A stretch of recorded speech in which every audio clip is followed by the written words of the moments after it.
What if I told you there's a path where you could potentially walk away from your job, never clock in again, and live a comfortable life with just $500,000 in investments? What if I said that while everyone else thinks they need 2 or 3 million before they can even consider quitting, there might be a way to be financially independent with a number that's actually reachable? Most people would call that unrealistic. They'd say $500,000 couldn't possibly sustain you long term. But here's what might surprise you. Under the right circumstances, they could be wrong, and I'm about to walk you through how. I'm Devi, and I spend my time breaking down financial concepts that the industry deliberately keeps complicated. If you're exhausted by retirement advice that tells you to grind until 70 and pray you don't outlive your savings, hit subscribe and smash that like button, because what I'm about to share will completely change how you think about money and freedom. Here's something that'll blow your mind. Recent data shows that most people think they need somewhere between $3 and $7 million before they can even consider retirement. Meanwhile, there are actual human beings right now living better than most corporate executives, and they're doing it on less than $500,000 in strategic investments.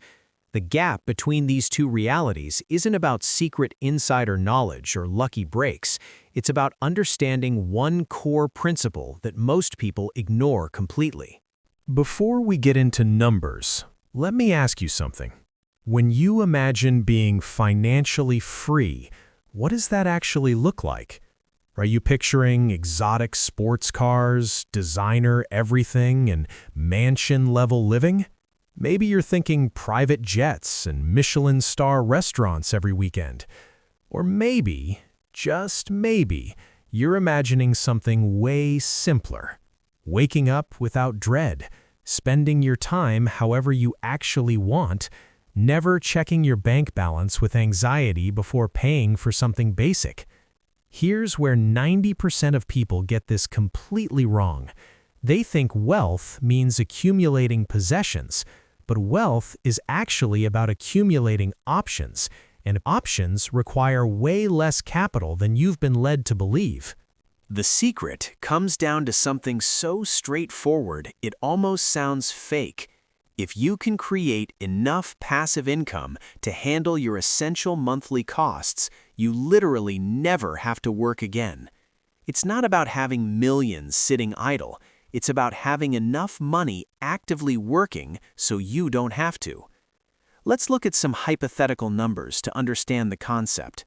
Say you have $500,000 invested in a diversified mix of income-generating assets, things like bonds, dividend stocks, and other options designed for steady returns. Historically, this type of allocation has averaged somewhere around 6% annually, though past performance doesn't guarantee future results. But let's use that as a working example. 6% of $500,000 would be about $30,000 per year. That works out to roughly $2,500 monthly that your investments could potentially generate. Think about what that represents. Your money could be working while you're not. Now, $30,000 annually might not sound like much if you're used to earning significantly more, but here's the shift in thinking. If you're not trading your time for money anymore, the calculation changes. Your days belong to you. No boss, no commute, no meetings. That said, this isn't a guarantee, and there are risks we'll talk about later. Now, if you're willing to accept more volatility and include growth-oriented investments alongside income assets, the potential returns could be higher. A balanced portfolio has historically averaged somewhere between 8 and 10% over long periods, though again, this varies widely and isn't guaranteed. Using around 9% as a rough estimate for illustration, 9% of $500,000 would be about $42,500 annually. That's around $3,500 monthly. With numbers like that, you're potentially beyond just basics. Travel, hobbies, supporting causes, all while your portfolio has the potential to keep growing. But markets fluctuate and nothing is certain. Here's where the strategy gets interesting. Most people approach this backwards. They think about accumulating a pile of money and then gradually spending it down until it's gone. But what if the goal was different? What if instead of depleting the principal, you aimed to live primarily off the returns? This is the mindset difference between consuming and investing. Consumers spend money and it disappears. Investors try to use money to generate more money. When you have 500,000 working to generate returns, you're potentially in a different position than someone just burning through savings. The goal becomes sustainability rather than depletion. Though markets don't cooperate on a schedule, and nothing about investing is certain or risk-free. Here's the part most financial professionals won't mention because it doesn't help them sell products. The biggest barrier to this level of financial independence isn't earning more, it's spending less. Someone who can live well on $2,500 monthly is infinitely wealthier than someone who requires $8,000 monthly, regardless of their account balances. This is where we need brutal honesty about what you actually need versus what marketing convinced you to want. Do you genuinely need a vehicle payment that rivals housing costs? Do you need delivery 4 nights a week? Do you need every new device and status symbol? I'm not suggesting deprivation. Most people hemorrhage money on things that don't increase happiness, and that's what blocks financial freedom. Let's look at a hypothetical example. Say you're single, you own your home outright, and your monthly costs run about $2,700. If a $500,000 portfolio averaged 9%, you'd theoretically pull in around $3,750 monthly. That could cover your expenses with some left over. Of course, markets don't perform consistently, and your actual experience would vary year to year. For a family, the math gets tighter but could still potentially work depending on lifestyle choices. Living in a lower-cost area, having no mortgage, finding satisfaction in simpler experiences, all these factors could make it more feasible. The concept scales both ways. More capital means potentially more income. Lower expenses mean you need less from your investments to cover your lifestyle. But here's where most people sabotage themselves before starting. They look at 500,000 and decide it's unattainable.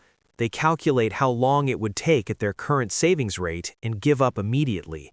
They convince themselves it's easier to just keep working forever. This is the exact mindset that keeps people trapped. Instead of asking how to save 500,000, start asking what prevents you from saving anything. The answer is usually lifestyle inflation and spending habits that serve no real purpose. Here's how you actually build toward this goal. First, understand your genuine monthly expenses. Track every dollar for 60 days. You'll be horrified by how much disappears into categories you don't value. Second, identify the fat you can trim without real sacrifice. Third, automate your investing immediately. Set up direct transfers before money reaches your checking account. Fourth, increase your income strategically through higher value skills or side income streams. Here's a rough projection for context. Say you're 27 and you manage to invest around $2,200 monthly. If that averaged 9% growth over time, you could potentially reach $500,000 in roughly 11 years. That would put you at 38. But this assumes consistent contributions, consistent returns, and no major life disruptions. Real life doesn't work that smoothly. Markets crash, emergencies happen, income fluctuates. Most people won't maintain that discipline. They'll redirect that money to car payments, lifestyle expenses, and purchases that don't build toward anything. Then they wonder why they're still working at 60. The discipline required to pull this off extends beyond just saving money. You're building something that most people will never possess, which is control over your time and choices. You'll need to resist lifestyle creep every time you get a raise. You'll need to ignore peer pressure to spend on things that don't matter. You'll need to tolerate people thinking you're strange because you drive an older vehicle and live modestly. Every dollar you don't spend on something temporary is a dollar working for you permanently. This mindset shift is more valuable than the money itself. It means even if something unexpected hits your investments, you have the knowledge and discipline to recover. You're not just wealthy in terms of assets, you're wealthy in financial intelligence and self-control. Let's talk about the obvious risks. What about market crashes? What if your portfolio drops 30 or 40% right when you're depending on it for income? These aren't theoretical concerns, they're real, and they happen. Diversification helps reduce risk, but doesn't eliminate it. Keeping withdrawal rates modest, maybe around 3 to 4% instead of the full return rate, gives you some buffer. But there's no magic formula that eliminates market risk. During bad years, your account balance could drop significantly. You might need to cut expenses or find supplemental income. During good years, growth could exceed what you withdraw, rebuilding your cushion. But the sequence of returns matters a lot. Early losses hit harder than later ones. This approach requires flexibility and accepting that some years won't go according to plan. It's not a guaranteed solution, it's a strategy with trade-offs. Most people won't reach this level of financial flexibility, and it's usually not about earning power, it's about spending habits and mindset. We've been conditioned to equate more stuff with more happiness, even though research suggests otherwise. I've seen high earners who are broke because they spend even more than they make. Meanwhile, some teachers and mechanics quietly build wealth because they understand the difference between appearing wealthy and actually having financial options. Here's something that might sting. If living on $40,000 to $50,000 per year feels impossible, the issue probably isn't income, it's that expenses have expanded beyond what actually adds to your life. You're stuck in a pattern of earning to spend without questioning if the spending is worth it. But this varies dramatically based on where you live, family size, health situations, and countless other factors. What works for one person might not translate to another. But here's the potential upside. Unlike people who finance lifestyles they can't sustain, you could start shifting this pattern today. Every subscription you cancel, every impulse purchase you skip, every meal you cook instead of ordering, these small choices compound over time. And here's what this is really about. It's not just money, it's time. Time to invest in relationships, time to develop skills you care about, time to support causes that matter to you, time to just be without constant demands. If you reached a point where $500,000 was generating enough to cover basics, you'd potentially have different options than someone still dependent on a job for survival. You're not escaping everything, markets still fluctuate and life still happens, but the dynamic changes. This isn't a magic solution, it's a different set of trade-offs. Now, I won't pretend this path is simple. It requires discipline most people lack completely. It means refusing things everyone around you accepts. It means embracing delayed gratification in a culture obsessed with instant everything. It means being okay with people thinking you're weird because you drive an older car and live in a regular house. But here's what makes it worthwhile. Every month that passes, you're moving closer to complete financial independence while everyone else sinks deeper into debt. Every year that passes, your money works harder for you while everyone else works harder for their money. Every decade that passes, you're becoming more free while everyone else becomes more trapped. This approach isn't necessarily about early retirement, though that's one possible outcome. It's more about creating options. Maybe you genuinely enjoy your work and want to continue, but you'd rather do it because you choose to, not because you have to pay bills. Maybe you want to try something risky, like starting a nonprofit or pursuing creative work. When basics are potentially covered by investment income, the calculus shifts. There's a meaningful difference between working for survival and working for fulfillment. One tends towards stress and resentment. The other can lead to more satisfaction. But neither is guaranteed just by hitting a number in your account. Here's the final piece that connects everything. Building wealth isn't just about accumulating capital. It's about who you become through the process. The discipline required to consistently invest over years teaches patience. The delayed gratification teaches long-term thinking. The focus on needs versus wants teaches you what actually matters. These lessons extend far beyond your bank account. They impact your relationships, your health, your purpose, and your overall life satisfaction. You become someone who makes intentional choices rather than reactive ones. You become someone who controls money instead of letting money control you. And here's something beautiful. This approach is contagious in the best way. When people notice you're genuinely happier with less stuff and more freedom, they start questioning their own patterns.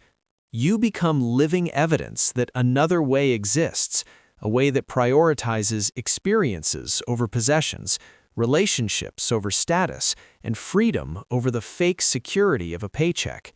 So here's my challenge. Stop dismissing this because it seems difficult. $500,000 isn't easy to save, but it might be more achievable than you think with sustained effort over time. Start where you are. Maybe that's setting up an automatic transfer of $100 monthly into an investment account.